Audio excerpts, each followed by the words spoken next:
Kalau perempuan belum menikah berarti statusnya apa? Anak. Pasti ada ibu kan?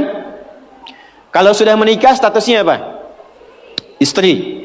Kalau sudah punya anak statusnya apa? Ibu. Punya cucu? Itu satu. Kalau cucunya dua? Nenek. Dah.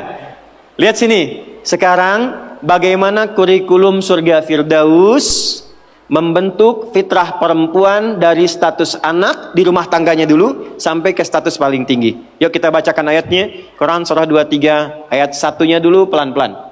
Qad aflahal mu'minun. Sudah? Saya pernah sampaikan, perhatikan terjemahannya. Akan menggenggam kesuksesan dan kebahagiaan setiap insan beriman itu. Jadi kalau kita sudah beriman dan imannya digunakan untuk bersikap, bukan hanya dengan akal, Allah jamin cepat atau lambat akan diantarkan pada kesuksesan dan kebahagiaan. Bukan hanya sukses ya, tapi kesuksesan yang membahagiakan. Suami Anda sukses di pekerjaan, tapi kesuksesan itu tidak membawa kebahagiaan ke rumah. Nyaman nggak? Nggak membawa ketenangan, nyaman nggak? Pilih mana? Kaya tapi gelisah atau miskin tapi tenang? Kaya tapi tenang. Tetap ya pilih ketiga. Lihat baik-baik. Maka lakukan semua dengan pendekatan iman. Kalau sudah pakai iman, bahasa singkatnya niatkan ibadah. Jadi ibu tugas apapun, ya, Anda sebagai anak, sebagai istri, sebagai ibu dan ke atasnya, kalau berperan dalam kehidupan, kalau ada kalimat iman maksudnya niatkan ibadah karena Allah.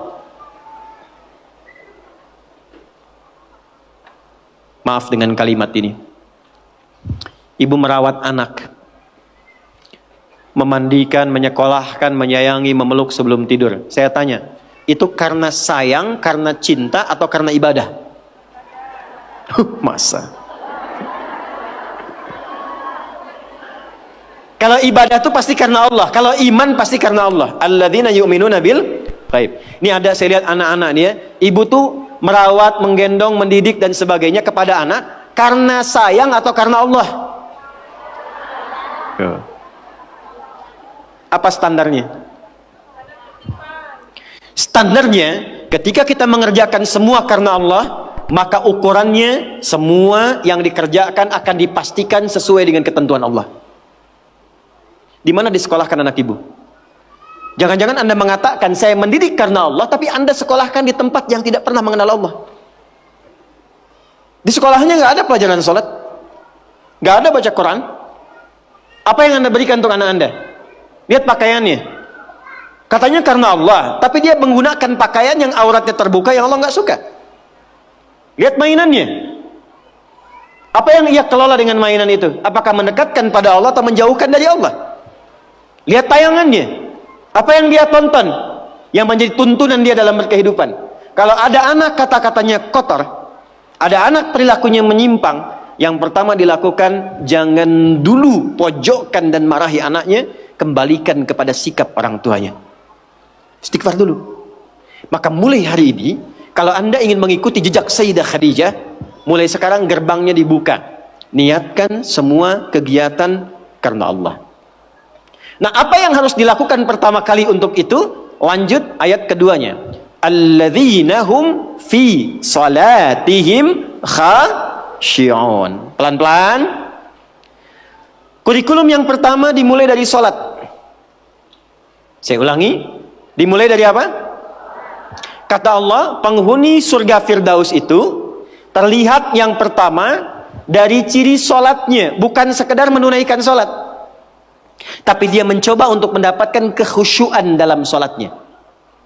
Pelan-pelan. Ini saya belum bicara dengan suami ya, bicara status ibu dulu. Sebagai istri, sebagai ibu, sebagai anak. Maka kalau ingin levelnya naik, mengikuti jejak Sayyidah Khadijah, maka yang pertama dibangun hubungan dengan Allah dulu. Dalam bahasa Arab, hubungan kuat itu yang sulit dipisahkan disebut dengan silah. Ibu pernah dengar silaturahmi? Silaturahim. Kenapa disebut silaturahim? Maksudnya hubungan perhatian yang kuat, yang saat berpisah pun masih ingat, masih mendoakan, masih mengenal.